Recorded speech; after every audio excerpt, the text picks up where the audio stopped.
his 100 days. 45% of voters approve of his performance so far. 48% disapprove. To put that into some perspective, President Obama had 62% approval. President George W. Bush had 63% at this point in their terms. Let's talk about it with Marc, columnist for the Washington Post and a Fox News contributor, and Mo Alethi is a former communications director for the DNC and executive director of Georgetown University's Institute of Politics and Public Policy. Welcome to you both, gentlemen. Good morning, Shannon. Hey, how are you? All right, so some other poll numbers to dive into there.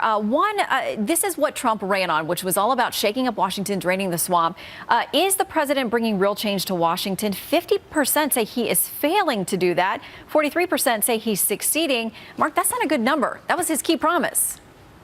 Yeah, but you know what? The Washington Post ABC News poll found that not only, if the election were held again today, not only would he win the election in the Electoral College, he would win the popular vote.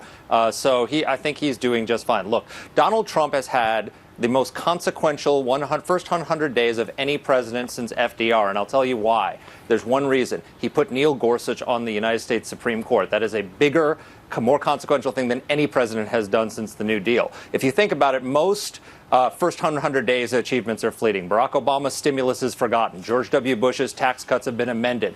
Neil Gorsuch will be affecting the direction of the country for a generation. He's 49 years old. So what that means is every 5-4 decision for the next 30 years that goes conservatives' way will be one of Donald Trump's first 100 days accomplishments. So there's no president who can claim that they've done more to change the direction of the country in a lasting way than Donald Trump has done in his first 100 days. Mo, I would agree. I would assume that you would agree that Justice Neil Gorsuch is of great impact, but you may not agree about the rest of the assessment of the 100 days that we got from Marc.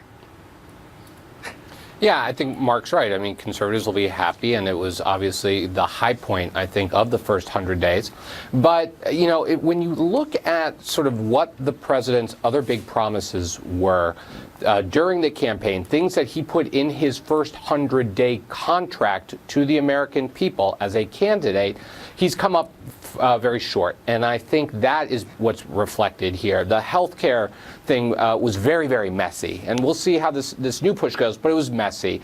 Even just the promise to drain the swamp, every day there's more news about more Wall Street types going into the administration or other ways that he and his corporation are personally benefiting from some of the decisions he's making.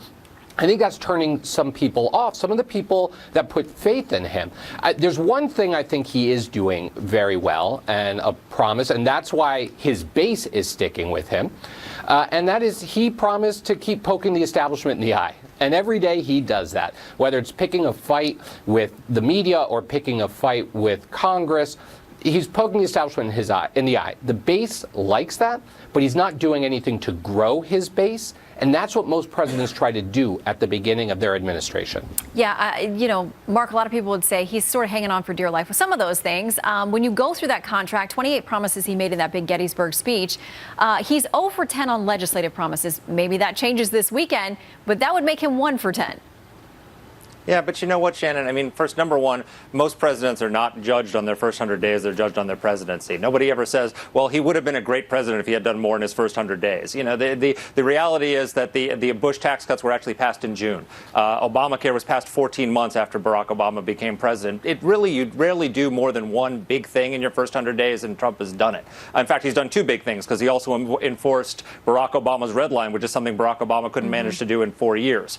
But, you know, the reality is that really the people who have struggled in this first 100 days are the Democrats. They've had a disastrous first 100 days because what they have done is, remember when they used to rail against Republicans as the party of no? Well, guess who's the party of no now? And the problem with that is no on legislation, no on cabinet appointments, no on any bipartisan achievements.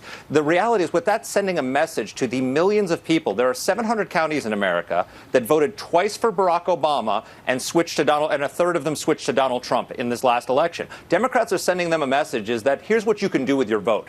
We didn't hear you. And they're not going, and as long as they stay in that obstructionist mode, they're never going to win back those voters who switched Democrat to Republican in the 2016 election. Yeah, and let me bring in Mo here because there are a couple of numbers that look at positive things that people see based on what they thought he would do as a businessman and help the economy.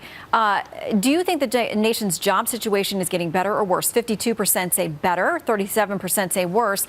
And then how about your family? How does the economy feel for your family? 60% said said it's either staying the same or getting better versus 37% who feel like it's getting worse. That, along with rolling back regulations, TPP, Keystone, there are so many things, Mo, that even his critics would have to admit this president is getting done.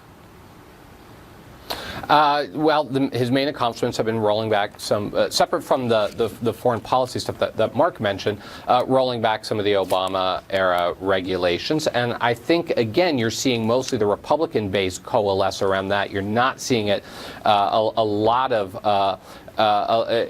helping a lot of other people. I do think, though, you're also seeing, we talked about foreign policy, the fact that a majority of the people believe that our standing in the world has gone down over the past year. So, I think that there's more bad news than good news in here for this president. And look, Marc's right, you don't get judged on the first 100 days, but the first 100 days set a tone. And if you start off behind the 8 ball, it is hard to pull yourself out of it. Not saying he can't do it. This president has surprised a lot of people every step of the way. But the rest of his term just starts off at a disadvantage. He does, and so he has a lot of people that he enjoys proving wrong. We know it's something he enjoys doing. Marc and Mo. This is true. Great to have you both. That has a nice ring to it. Marc and Mo.